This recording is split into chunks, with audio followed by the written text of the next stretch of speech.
Tecniche magistrali, collegamenti, forma di Uroboss, ordini negli assalti di gruppo, sono tante le nuove meccaniche aggiunte nel terzo capitolo di Xenoblade Chronicles. In questo video andrò a spiegarvi nella maniera più semplice possibile il combat system di questo capolavoro di JRPG di Monolith Soft. Premessa fondamentale, il tutorial è pensato soprattutto per chi sta appena iniziando il gioco, pertanto è assolutamente privo di spoiler. I gameplay che vi andrò a mostrare sono limitati al terzo capitolo del gioco. Prima di iniziare con il video vi invito come sempre a lasciare un bel mi piace se ritenete utili questo tipo di contenuti ed iscrivervi al canale per non perdervi i prossimi video. Queste due semplici azioni sono super importanti per l'algoritmo di YouTube.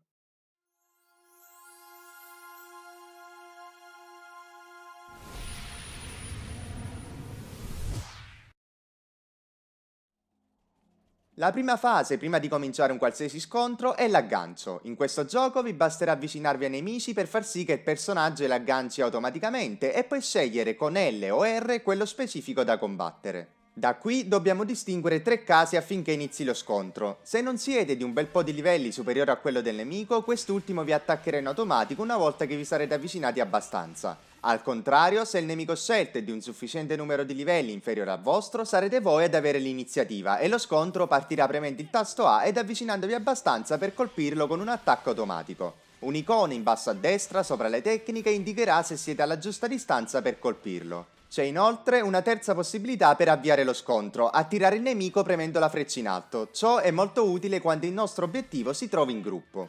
Infine, per uscire da uno scontro occorrerà tener premuto il tasto A per infoderare l'arma ed allontanarsi dal nemico.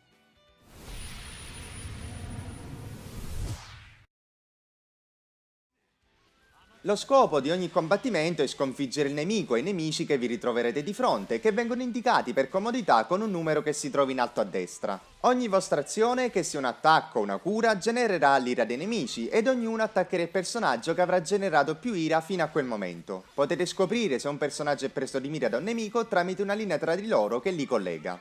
Questa linea può assumere due colori, rosso o blu. Sarà rossa quando il nemico punterà un attaccante o un curatore, che non hanno difese altissime, mentre sarà blu quando punterà un difensore. Risulta chiaro come l'obiettivo di ogni scontro sia attirare l'attenzione dei nemici sui vostri difensori generando quanta più ira possibile tramite attacchi potenti o effetti speciali che aumentino l'ira. I difensori poi possono agire in due modi, o bloccando la maggior parte degli attacchi oppure eludendoli. Due esempi sono rispettivamente la classe Scorta Pesante e la classe Zefiro. Il secondo ruolo, quello del curatore, ha lo scopo oltre di applicare bonus e malus di curare gli attaccanti e soprattutto i difensori. Il terzo ruolo, quello degli attaccanti, ha lo scopo di infliggere quanti più danni possibili al nemico.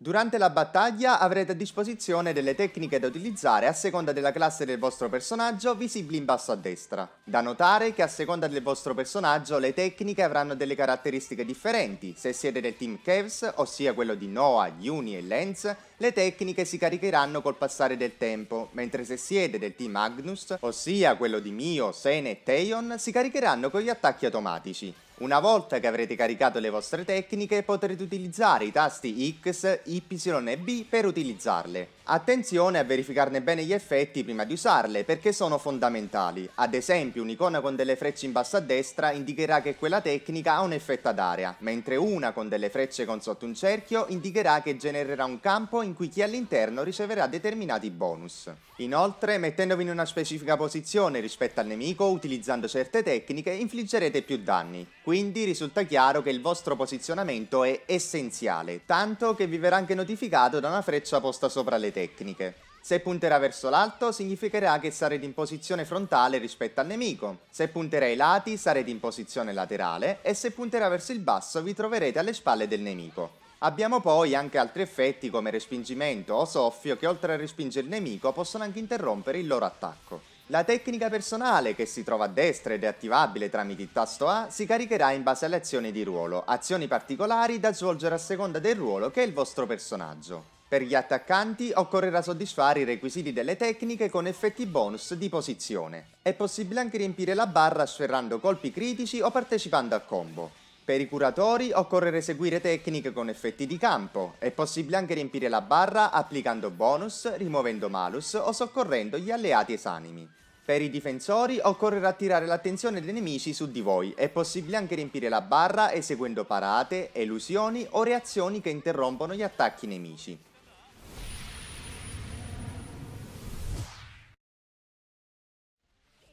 Gli effetti secondari non sono finalizzati solamente a dare bonus sulla specifica tecnica utilizzata, ma anche ad innescare le combo, che sono fondamentali come nei precedenti capitoli. In questo gioco ci sono due possibili percorsi per le combo. Entrambi iniziano applicando in sequenza fiaccamento ed atterramento al nemico, poi avremo una biforcazione. Potremo massimizzare i danni eseguendo sul nemico atterrato prima lancio e poi schianto. Quando un nemico viene lanciato, gli attacchi andranno sempre a segno ed infliggeranno più danno. Oppure potremo massimizzare gli effetti eseguendo sul nemico atterrato prima stordimento e poi scoppio. Quando un nemico è stordito, gli attacchi andranno sempre a segno e non genereranno ira.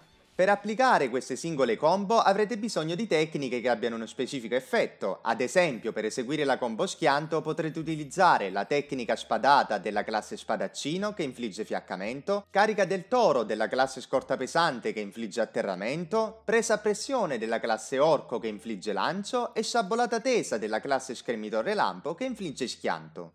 Da notare che anche i nemici possono eseguire combo sui personaggi. In caso si subisce atterramento, lancio o stordimento, basterà muovere lo stick sinistro e premere i tasti A, B, X, Y velocemente per accelerare il recupero.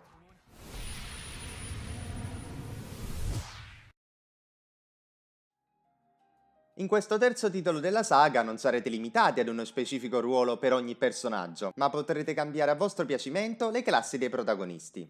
Una volta raggiunto il grado massimo per ogni classe, imparerete anche le rispettive abilità e tecniche, permettendovi di utilizzarle anche una volta cambiata classe e prenderanno il nome di abilità e tecniche magistrali. Durante il combattimento le potete visualizzare in basso a sinistra e potete attivarlo premendo la freccia superiore, destra ed inferiore della croce direzionale. Da notare che i danni inflitti da queste tecniche terranno conto delle statistiche dell'arma di partenza.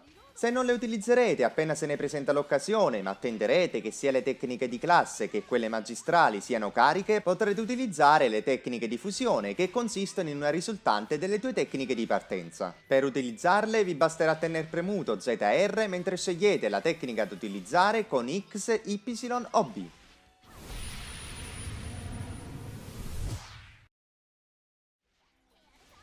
Collegare gli attacchi permette di eseguire le azioni molto più velocemente, oltre a dare vantaggi non indifferenti a seconda del vostro personaggio. Per la fazione Kevs, una tecnica collegata alla precedente farà molti più danni, mentre per quella Agnus collegare attacchi permetterà di caricare le tecniche. Ci sono vari tipi di collegamenti che potrete sfruttare. A inizio gioco potete solamente collegare una tecnica di classe o personale ad un attacco automatico ed una tecnica personale ad una di classe. In seguito potrete collegare anche tecniche tra di loro grazie alle tecniche di fusione. Ad esempio è possibile utilizzare una tecnica di classe, poi una tecnica fusione ed infine un'altra tecnica di classe.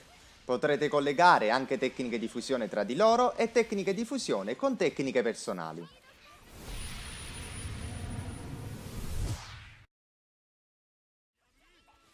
Avrete poi la possibilità di impartire ordini ai vostri alleati per scegliere una determinata strategia. Tenendo premuto ZL e schiacciando la freccia su, darete l'ordine di attaccare lo stesso nemico che state puntando voi. Mentre, sempre tenendo premuto ZL, ma questa volta schiacciando la freccia di destra, darete l'ordine di prediligere le tecniche di fusione. Infine, la combinazione ZL più freccia in basso farà sì che tutti i membri del vostro team vi seguano senza attaccare, mentre quella ZL più freccia a sinistra vi permetterà di scegliere il percorso di combo da eseguire, se sceglierne uno qualsiasi oppure uno specifico tra schianto o scoppio.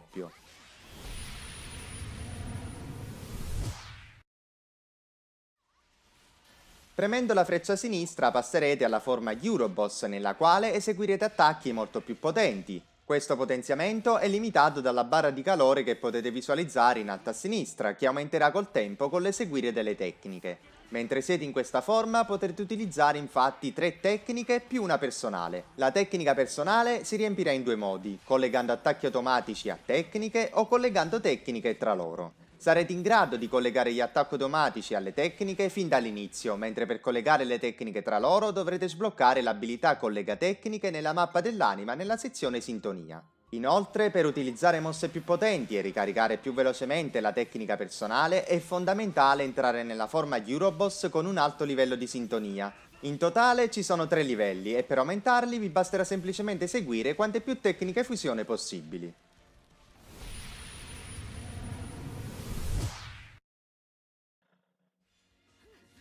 Eseguire azioni di ruolo, partecipare a combo e collegare attacchi vi permetterà di riempire la barra dell'assalto di gruppo, che è attivabile col tasto più. Durante l'assalto, la prima azione da eseguire è scegliere quale delle 3 azioni mostrate a schermo effettuare. La descrizione degli effetti ottenuti al completamento di ciascun ordine si trova sotto l'icona del personaggio. Per completare un ordine dovrete guadagnare almeno 100 punti tattici, ottenibili attaccando il nemico con i vari personaggi che, a seconda del loro ruolo, avranno bonus differenti. Gli attaccanti, se schierati all'inizio di un assalto, riceveranno un bonus del 25% dei loro punti tattici che andranno a riempire la barra dell'ordine selezionato. I curatori non faranno mai salire al di sopra di 99 i punti tattici, mentre i difensori permetteranno di schierare nuovamente nel successivo ordine il personaggio che ha ottenuto il più alto numero di punti tattici nell'ordine attuale. Molto utili sono gli eroi che, sebbene non abbiano vantaggi di ruolo, oltre a non consumare l'indicatore godono del vantaggio catena eroica che fornisce vari bonus a determinate condizioni. Se sconfiggerete un nemico con un assalto di gruppo, darete il via al massacro, dove tutti i danni extra serviranno ad aumentare notevolmente le ricompense ricevute a fine scontro. Potete infine terminare l'assalto di gruppo quando volete, sempre premendo il tasto più.